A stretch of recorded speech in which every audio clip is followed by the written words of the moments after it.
If you enjoyed the first part of the video with no talking, I'm sorry, it's the talking time. And that is because I have to explain what is going on. I am a Milwaukee guy, hence the reason Milwaukee batteries, black Milwaukee stickers. You can use any of them. That can be DeWalt, Makita, Ryobi, any of them. I have got 5 amp hour batteries. You could probably use small ones, but you don't want to drain them too much. You can even get bigger ones. I have seen online how long these last on the batteries. You could run it on one, but I don't know how long they're going to last, so I am going to run a test and we're going to find out. And I am going to measure how much fuel we're putting in so we know. Hopefully I don't make a mess. When stripping the heater down, I did notice that it already had fuel in the fuel line, which is good. That's from the factory. Now, these are a portable setup. I'm nearly making a mess. I am making a mess. Let me get a cloth, because diesel's not nice. These are a portable setup. The exhaust needs to be vented outside. You can't have that inside, or you will have a good night's sleep. No, it's nothing to joke about. It's not the best. Carbon monoxide comes out of the exhaust, and you don't want to be breathing that in. I do have the luxury of having an extractor fan, so when I fire it up, I'll have the extractor fan on. But you'll, of course, vent your exhaust outside. I'm not sure how much to put in. Let's put 2 litres in. We have made an absolute mess. I should have used the nozzle for the jerry can. Hindsight and all that. And I'm going to measure, or I'm going to mark. I believe these are a 5 litre tank. I'm going to put a mark where 1 and 2 litres is. 1, 2. I will put a link to everything I've used in the video description. That be the Max Pedium Rods diesel heater or any of the electrical system we've got going on. The battery adapters, they are only a 2-prong. On normal power tools, this is a genuine Milwaukee gun, and there is 4 terminals where the battery goes. The outside 2 are for the Live and the Earth, and the inside 2 are for the battery monitoring system, and that is a genuine unit. If you've got a non-genuine unit, it's only got 2 pins, the same as the battery adapters, and there is a chance that these, without the battery monitoring system, would drain the batteries below the safe level. Batteries aren't cheap, so you wouldn't want to damage them. I do plan to put an inline breaker in, or an inline buzzer, so when they get to the minimum voltage, you'll hear a beep.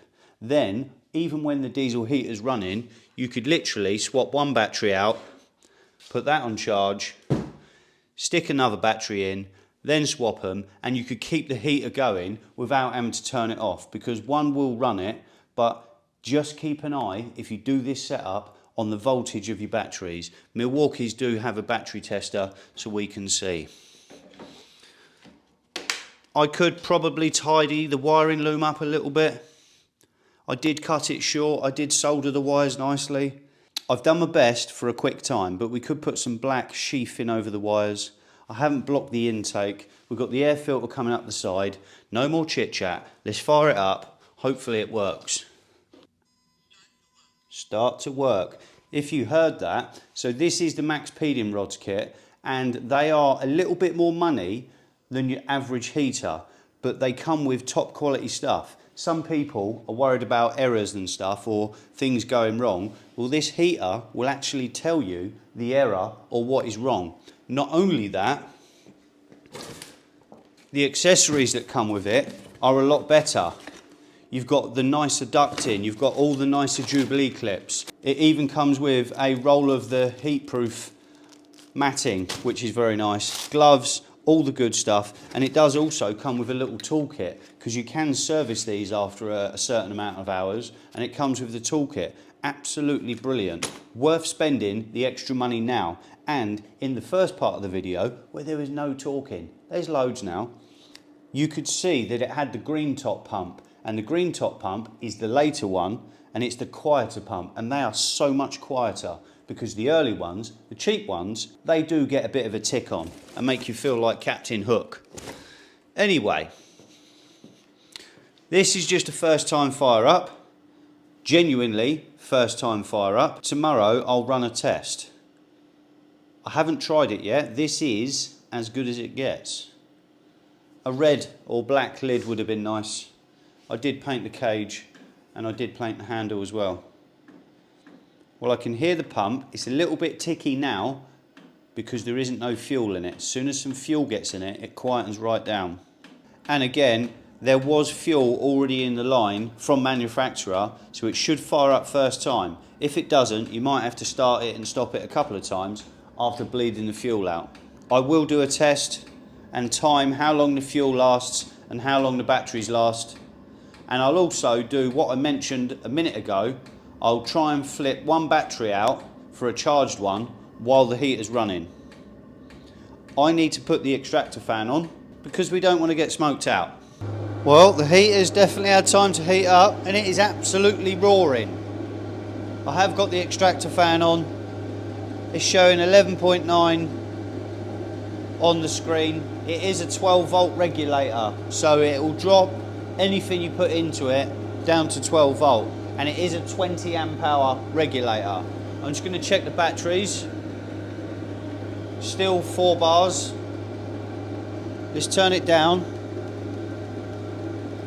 We know it works, and that's all the way down. It does come with a remote, but for now, my arm's reach, I'll use the buttons. I can still hear the pump ticking. I did notice the pump was laying horizontally. They want to be stood up. So before the test run tomorrow, I am going to see if I can stand the pump up because it gets a lot quieter. That is lovely and toasty coming out of there. And what we'll do tomorrow, I'll leave the 2 litres in it. I'll put a little skosh in. We'll check the batteries. I will recharge them. And we're going to let it run for 5 hours, 6 hours. We'll see how the batteries fare up and we'll see how long the fuel lasts. Let me just give you a little demonstration on the ticking of the pump because these pumps are really quiet. So let me turn this off quick. And quickly before we get smoked out, I remember the pump was laying that way. So hopefully you can hear the ticking of the pump.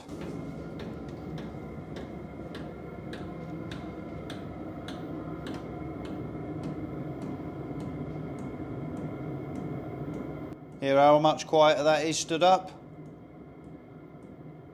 So I'm going to stand the pump up inside the box.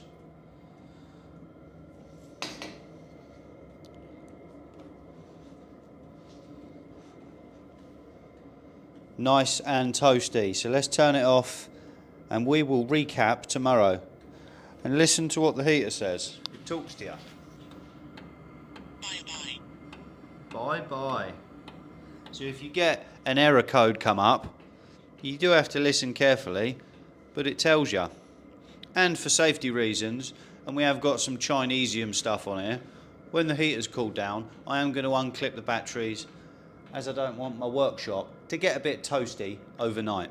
Following day, I tried to charge the batteries a tiny bit more. We did only have a 5-minute test run yesterday, but I thought I'd charge the battery, or both batteries, but they wouldn't accept any charge at all. Diesel is on the 2 litre mark, and I did manage to relocate the fuel pump standing up. It was a bit of a squeeze. We took the heater out of the box and stood it up, and I crudely cable tied it, but a cable tie is probably better than half the stuff inside the heater. It should last longer. It is a bit squished in there. I may readdress that at a later date. Probably not. Exhaust is plumbed outside. I have got a carbon monoxide tester right there. The time is currently 11:05. We've got 2 litres of fuel, 2 fully charged batteries. We're going to start to work. I'm going to fire it up and I'm going to set it to medium temperature. I could run 2 tests on low. That would probably last 10 hours, 12 hours. I could run it on super high. That will last 4 hours. I'm not sure. So if we run it on the medium setting, we can just do 1 test run. Let's leave that, and I will check in every hour to check the batteries, check the fuel level, and that gives you a rough idea on what it uses per hour. Got a bit sidetracked. It is, let's call it 10 to 1. Heater's been on for about an hour and a half. I have got it set to number 2. If I press and hold the settings button, it goes from thermostat to whatever setting you want it to be, 1, 2, 3, 4 and 5. I've got it set on number 2. It looks about halfway in the rev range. Let's check the batteries. They have gone down a bar. Remember last night we did fire it up and test it. In regards to fuel, the fuel is there. So we're halfway between the 1 and the 2 litre. It has been on for an hour and a half and we did fire it up last night. Don't know how long this is going to last for, but it seems to be lasting for longer than expected. Update, 3:30. The heater's been on for 4 hours, 20 minutes. We are reading 2 bars on each battery. Diesel, it's hard to see. It's about at the line. So in 4 hours and 20 minutes, oh, I've just changed it. On setting number 2, has used less than a litre because it was slightly lower than the mark from last night, and it is still just above, where can we see? It is still just above the 1 litre mark. 4 hours, 20 minutes, we've used 2 bars, and remember we fired it up last night, so we used some of the power from those last night. Only issue is, I've now got to go out, I can't leave that running, so I need to shut it down, and I will restart the test tomorrow to see how long we can get out of 2 litres of fuel or 2 batteries, whichever dies first. Let's get this test on the road again. It is just gone 9:30. It's a Saturday and it is a bright sunny day outside. I did unplug the batteries. Remember, we got Chinesium stuff going on here. I didn't want to leave power connected and this thing get a bit toasty. We are rolling on 2 bars of battery. Let's fire it up again and start the clock. You start to work. Let's see how long it's going to last. What was we at? 4 hours, 20 minutes? I will go through the times and work it out properly. Properly? Properly. Sorry, it's early on a Saturday. I'm all tongue-tied. Let's carry on the test. It is 1:30 on the nose and it has taken a lot longer than expected. Rowan, can you pass me the battery off that big gun? We're finally down to 1 bar. Now you could probably run them a bit longer, but I don't want to risk damaging my batteries. Because they have no battery cut-off, this heater would run the batteries down below the threshold of being able to be charged again. And we don't want to do that. It then knackers the battery. And you can see we can change the batteries without even turning the heater off 1 at a time. Now, the reason I've put 2 batteries on, because you wouldn't want to have a flat battery and a fully charged battery because they are connected in parallel. If you've got a fully charged and a flat battery, the fully charged one would then suck its life into the other battery, the flatter one. So we've done 2 at the same time. That would now run for another, I don't know how long, because I've got loads going on. I think it's 8-9 hours. Editor DTE will add it in about here, how long the 2 5 Ah batteries have lasted. They're both fully charged again. With regards to fuel, it's halfway. Slight interruption, we cancelled and ignored him. We are halfway between 1 litre and nothing, so it's about half a litre left. So in that amount of time, however many I put on the screen here, it's used 1.5 litres and 2 5 Ah batteries. there's a lot going on. I'm doing a gearbox on the main channel. There's loads of people watching me. My friend's ringing me.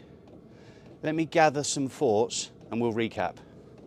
Super quick review on what we've done and what we've achieved. And first of all, straight into it, 8.5 hours or just under, 1.5 litres of fuel on number 2. It did say about halfway on the heat scale. If it had 6 heat settings, I would have run it on number 3, but it had 5, of course. So we run it on number 2. 8.5 hours, 1.5 litres of fuel. Obviously, if you're going to run it on higher temperatures, your fuel consumption is going to go up and you're going to use a bit more. Batteries, 2 5-amp-hour batteries, 8.5 hours, and we could have used them a little longer, but for not risking it for a biscuit, I didn't want to damage the batteries. I ended up charging the batteries after the last shot. Before I charged them, the batteries were on the side for about half an hour. I pressed the power button and they'd gone back up to 2 bars. So I had only just gone into the last bar of power. So you could have probably got another hour or 2 out of them. You'll have to excuse the wind noise. Yet another UK storm is upon us. If you wanted to get even more out of your batteries so you didn't have to change them, you could get an inline volt display and you could sit it on the front, and that would tell you exactly what volts your battery's at, and you can look online to see the minimal voltage for a safe workings, you know, so you don't go below the minimum voltage. That way you could get them as close as you felt comfortable with without the risk of damaging them. But 8.5 hours, they lasted plenty. Yeah, really happy. I like the way it looks. And what is the reason? What is the setting you might use said heater? Well, it's a portable heater and it's definitely more portable. Now we are using a Milwaukee or a drill battery. The only other option is to use a car battery, and they're extremely heavy. They're not then portable. So if the power goes down or an emergency and you need some backup heat, you don't want to be lugging car batteries around, it's definitely a good job. You could also be hosting a dinner party or something, you've got an outhouse or a sheltered area in your garden, get the Milwaukee out. It's going to be a talking point and also something pretty cool on display, which is providing heat. And 8.5 hours out of 1.5 litres of fuel and 2 batteries, that is perfect. It's definitely worth the effort. I have plenty of Milwaukee batteries laying around. It was only fitting to get them fitted onto the heater. Again, you could use DeWalt or any of the other brands. You can get all the brackets and you can use the same voltage regulator that I've used. I will put all the links in the video description. Yeah, I'm super happy with that. Let me know what you think about the heater. Have you tried it out? Have you thought about it? Any comments, questions, concerns, drop them in the comments. I'll answer, and I have got another project. We've still got the radiator and EGR trick for another diesel heater project. That is coming very soon. I'm really happy with how this has worked out. I'll see you in the next one.